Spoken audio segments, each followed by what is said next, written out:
नमस्कार, आप देख रहे हैं लोकसमत्य न्यूज। आपके साथ मैं हूं अजय स्वामी।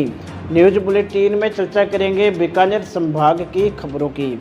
शुरुआत करेंगे बुलेटिन की। आज भारत को द्रौपदी मुर्मू के रूप में नए राष्ट्रपति मिला है। द्रौपदी मुर्मू भारत के नए राष्ट्रपति के रूप में निर्वाचित हुई है, जो देश की 15वीं राष्ट्रपति बनी है। देश के सर्वोच्च राष्ट्रपति के पद पर द्रौपदी मुर्मू की ऐतिहासिक विजय के उपलक्ष्य में आज श्रीगंगानगर जिला भाजपा ने जिला कार्यालय में जिला अध्यक्ष आत्माराम टंडन के नेतृत्व में जश्न मनाया। भाजपा जिला मीडिया प्रभारी श्रीचंद्र चौधरी ने बताया कि इस अवसर पर कार्यकर्ताओं ने एक दूसरे को मिठाई खिलाकर बधाई और शुभकामनाएं दी।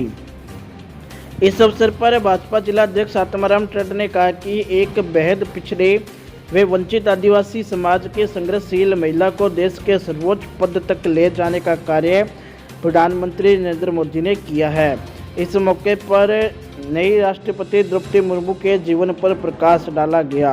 इस अवसर पर बड़ी संख्या में भाजपा के कार्यकर्ता व पदाधिकारी उपस्थित रहे। बढ़ेंगे अगली खबर की ओर। श्रीगंगानगर में भारी बरसात के बाद जल निकासी नहीं होने के कारण बसंती चौक एरिया के निवासियों ने आज जस्सा सिंह मार्ग पर जाम लगा दिया।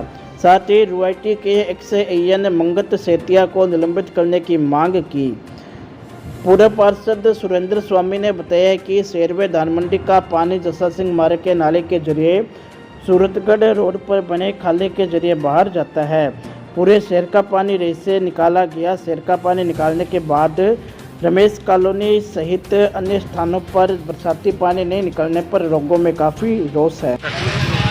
5 दिन हो गए गंगानगर शहर में जो भारी बारिश आई, उस बारिश से पूरा शहर जलमग्न हो गया। मेरे इलाके के लोगों ने बहुत ही धैर्य और संयम के साथ काम लिया। उन्हें इस बात का पता था कि जब तक पूरे शहर का पानी नहीं उतरेगा तब तक हमारे इलाके में से पानी कम नहीं होगा। जस्सा सिंह मार्ग का जो नाला है, इस नाले से ही होकर पानी जो है गंगानगर शहर से बाहर जाता है। 5 दिन होने के बाद नगर UIT के जो मंगत जी सेतियाँ हैं, उनका डिसीजन लेने की पावर बिल्कुल जीरो रही और उनकी लापरवाही के कारण आज हमारे जगदम्बा कॉलोनी, ब्रह्म कॉलोनी, इधर मान कॉलोनी और बसंती चौक का पूरा मार्केट में पानी भरा हुआ है। लोग त्राईमाम कर रहे हैं। 2 दिन से कोई बात की सुनवाई नहीं हो रही। आज हार कर इन लोगों ने पीड़ित होकर अपने घरों को बचाने के लिए ये कदम उठाया है। और अब जब भी जो UIT के जो लोग आए हैं, वो भी अभी तक भी इनकी बात सुनने को तैयार नहीं है। तो मेरी प्रशासन से मांग है इस बारे में कि अगर नगर परिषद के आयुक्त को लापरवाही के लिए हटाया जा सकता है, तो मंगत सेतिया जी अगर लापरवाही बरत रहे हैं तो उनको सस्पेंड क्यों नहीं किया जा सकता। बढ़ेंगे अगली खबर की ओर। श्री गंगानगर के बहुचर्चित रोडवंश ट्रस्ट के पदाधिकारियों ने आज सामूहिक रूप से अध्यक्ष को अपना त्याग पत्र सौंपा है। सभी सदस्यों के द्वारा रोडवंश मंदिर ट्रस्ट में एकत्रित होकर सामूहिक रूप से इस्तीफा दिया गया। कार्यकारिणी बनाई है, ये जंबो कार्यकारिणी बनाई है। इसमें इन्होंने सब लोगों को कहा था कि 31 सदस्य जो संघर्ष समिति है उससे राय मशवरा करके कार्यकारिणी बनाई जाएगी।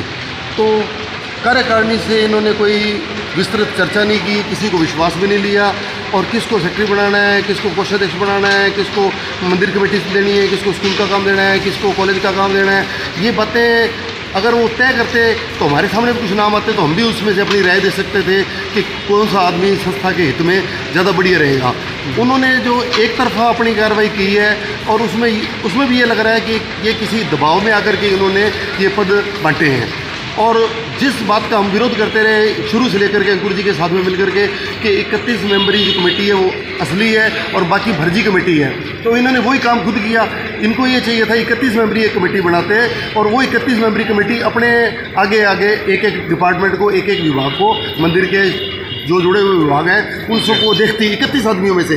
लेकिन इन्होंने सब आदमियों को खुद मोबिलाइज करने के चक्कर में लगभग 300 आदमी की जंबो कार्यकारिणी बना दी और जो खुद जिसको फर्जी कहते रहे वही काम ही इन्होंने खुद किया है और लोगों को विश्वास में ले लिया। दूसरी बात जो धर्मशाला की सामने में आई है, वो धर्मशाला मंदिर के अंडर होनी चाहिए। उसके नियम कायदे जो भी ट्रस्टी बनते हो या नियम बनाने हैं या नहीं बनाने हैं उसकी कोई चर्चा तो हुई नहीं।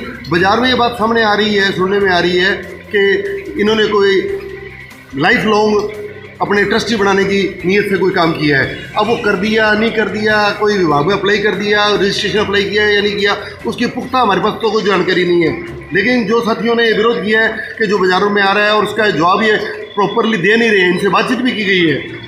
जो बातचीत की गई है उसमें इन्होंने ये कहा कि नहीं अभी चर्चा चल रही है, चर्चा चल रही है तो बाज़ार में ये चर्चा कैसे आ गई कि एक अलग से संविधान से स्वतंत्र एक धर्मशाला का संविधान बनेगा। ये बात कन्फ्यूजन की है और उसका एक खंडन भी नहीं कर रहे और गोलमोल घुमा करके बातें कह रहे हैं जब इनसे बातचीत पूछी गई है। तो हमारा ये बात कहने का मतलब ये है कि अगर इस तरीके से ये स्वतंत्र तरीके से बिना राय मशवरे से बिना 31 मेंबरों के साथ में चर्चा कार्यकारिणी में किए हुए कोई अगर स्वतंत्र रूप से फैसले ले रहे हैं तो इनको ये अधिकार भी नहीं है। बढ़ेंगे अगली खबर की ओर। गंगानगर जिला मुख्यालय पर आज जिला स्तरीय जन सुनवाई का आयोजन विधायक राजकुमार गौड़ और जिला कलेक्टर रुक्मिणी रियार की अध्यक्षता में आयोजित हुआ। इस दौरान विधायक और जिला कलेक्टर ने कहा कि ग्राम और उपखंड स्तर के अधिकारी राज्य सरकार की मंशा के अनुरूप स्थानीय प्रकरणों में आवश्यक कार्रवाई कर आमजन को राहत पहुंचाए। जन सुनवाई के दौरान 88 प्रकरण प्राप्त हुए, जिनमें से कई प्रकरणों का मौके पर निस्तारण किया गया। जन सुनवाई के दौरान पट्टा निर्माण, रास्ता विवाद, सफाई, बिजली, पानी, सिंचाई, भारी अतिक्रमण, कन्वर्जन सहित अन्य प्रकरणों में तुरंत प्रभाव से कार्रवाई के लिए अधिकारियों को निर्देशित किया गया। जन सुनवाई के दौरान जिले के प्रभारी सचिव भवानी सिंह दत्ता भी वीडियो कॉन्फ्रेंसिंग के माध्यम से जुड़े। सूरतगढ़ के एक परिवार के खेत रास्ता विवाद प्रकरण को आपसी समझाई से निस्तारण करने के भी निर्देश जन सुनवाई में दिए गए। इस जन सुनवाई में जिला स्तरीय अधिकारी व जनप्रतिनिधि उपस्थित रहे। रुक करेंगे अगली खबर का। चूरू से संवाददाता डॉक्टर श्रवण शर्मा ने बताया कि चूरू में तपोवन ट्रस्ट की ओर से तपोवन कैंसर जांच शिविर आज दूसरे दिन भी जारी रहा। अब तक 150 से अधिक महिला पुरुष रोगियों की निःशुल्क जांच कर दी गई है।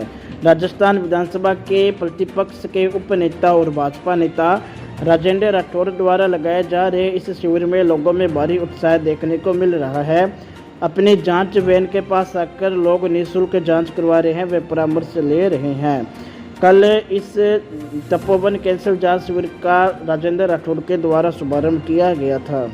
आज हमारे वार्ड नंबर 13 के अंदर यहाँ पे हमने बॉडी का चेकअप करवाया है कैंसर का, और हमारे सभी पदाधिकारी पूरी टीम यहाँ पे कार्यकर्ता सभी अपनी भागीदारी निभा रहे हैं और सभी बहनें अपना घर घर जाके पैम्पलेट वगैरह देके सभी घर डोर टू डोर घर जाके और सभी बहनों से संपर्क करके बहनें आ भी रही हैं और चेकअप करवा रही हैं।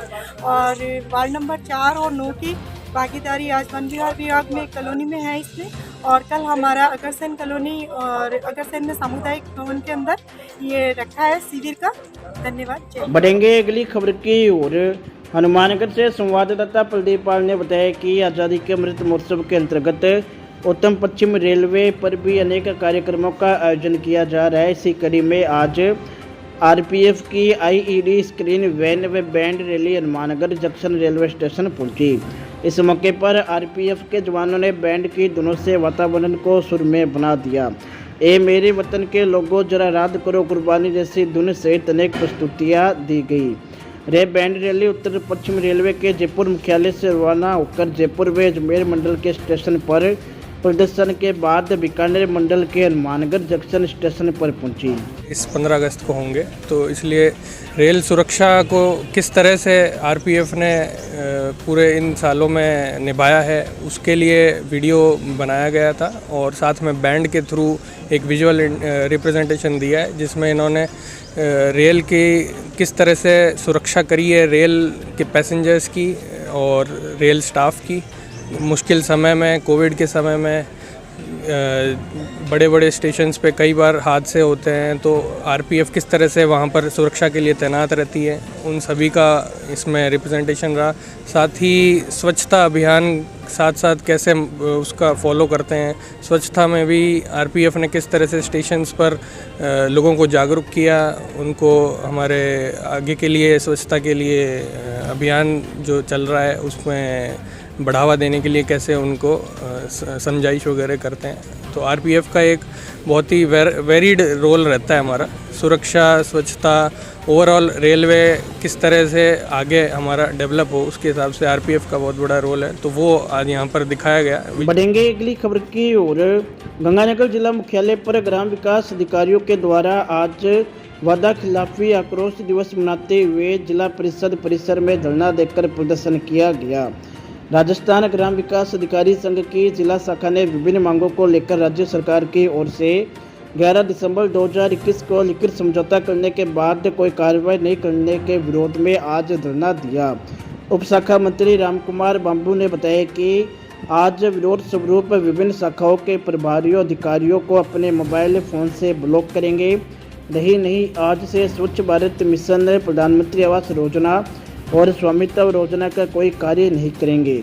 समझौता लागू नहीं होने के विरोध में ग्राम विकास अधिकारी लगातार आंदोलित है। खबरों में खबर, अगली खबर विजयनगर से संवाददाता नरसिंह मीठिया ने बताया कि विजयनगर में 13 जुलाई को वार्ड नंबर 1 में सड़क निर्माण के दौरान हुए विवाद के बाद से नगरपालिका के सफाई कर्मचारी व अन्य कर्मचारी पेन डाउन व झाड़ू डाउन हड़ताल पर है। वही बार संघ के बैनर तले सर्व समाज की ओर से भी आंदोलन किया गया। नगरपालिका एसआई को निलंबित किए जाने के बाद सर्व समाज की ओर से आंदोलन समाप्त किया गया, परंतु नगरपालिका एसआई को बहाल किए जाने के बाद सर्व समाज की ओर से गुरुद्वारा में बैठक आयोजित कर 47 सदस्यीय कमेटी का गठन कर प्रशासन के खिलाफ आर पार की लड़ाई लड़ने का निर्णय लिया गया एवं सर्व समाज की ओर से एसडीएम कार्यालय पर धरना प्रदर्शन शुरू किया गया है। सर्व समाज के आंदोलन के ऐलान के बाद 5 थानों के पुलिस जाब्ते को श्री विजयनगर में तैनात किया गया है। बढ़ेंगे अगली खबर की ओर। पदमपुर से संवाददाता सीताराम स्वामी ने बताया कि अपने आप को हेपेटाइटिस से बचाने के लिए ध्यान रखें कि आप सेव कराते हैं तो जो उस तरह यूज हो रहा है वो बिना स्टेरिलाइजेशन इस्तेमाल तो नहीं हो रहा। ये बात हेल्दी लीवर कैंपेन के तहत आयोजित कार्यक्रम में संबोधित करते हुए ब्लॉक प्रोग्राम मैनेजर राजकुमार ने कही। उन्होंने बताया कि दूसरे व्यक्ति का टूथब्रश और शेविंग रेजर इस्तेमाल करना, सिरिंज और सर्जरी के उपकरणों का बिना स्टेरिलाइजेशन इस्तेमाल करने से बचे। वही डॉक्टर विवेक जाना ने बताया कि इंजेक्शन के किसी प्रकार का नशा करना, असुरक्षित तरीके से यौन संबंध बनाना, गलत तरीके से खून देना या चढ़वाना और दूसरे खान पान हेपेटाइटिस के मुख्य कारण है। एसटीएस राहुल स्वामी ने बताया कि हेपेटाइटिस वायरल 5 प्रकार के होते हैं। Hepatitis A, B, C, D और ई होता है। हेपेटाइटिस ए और ई दूषित पानी और भोजन के कारण होता है। वही हेपेटाइटिस बी, सी और डी संक्रमित व्यक्ति के संपर्क में आने से होते हैं। साथ ही हेपेटाइटिस ए और ई अपेक्षाकृत कम खतरनाक होते हैं और हेपेटाइटिस बी, सी और डी लीवर को नुकसान पहुंचाते हैं। इसके अलावा अन्य जानकारी दी गई। बढ़ेंगे अगली खबर की ओर। अनूपगढ़ से संवाददाता उदय कंकड़ ने बताया कि अनूपगढ़ में पर्यावरण संरक्षण एवं पौधारोपण के प्रति जन जागरूकता के उद्देश्य से वार्ड नंबर 14 में नगरपालिका अध्यक्ष प्रियंका बेलान के द्वारा पौधारोपण किया गया। वार्ड पार्षद सनी दायल ने बताया कि नगरपालिका अध्यक्ष ने वार्ड के पार्क में पौधारोपण किया, साथ ही पार्क का निरीक्षण भी किया। पार्षद दायल ने बताया कि नगरपालिका ने इस पार्क में काफ़ी व्यवस्थाएं मुहैया करवाई है। उन्होंने बताया कि हमें इस पार्क को ऐसा बनाना है कि रह आदर्श पार्क कहलाए और आज हमने इस पार्क को जितना हो सके उतना अच्छा तैयार करने की कोशिश की है। इस दौरान काफी संख्या में वार्डवासी उपस्थित रहे। खबरों की अपडेट्स के लिए जुड़े रहे लोकसम्मत न्यूज चैनल के साथ। चैनल को सब्सक्राइब करें व बेल आइकॉन जरूर दबाएं ताकि खबरों की जानकारी पहुंचे सबसे पहले आपके पास।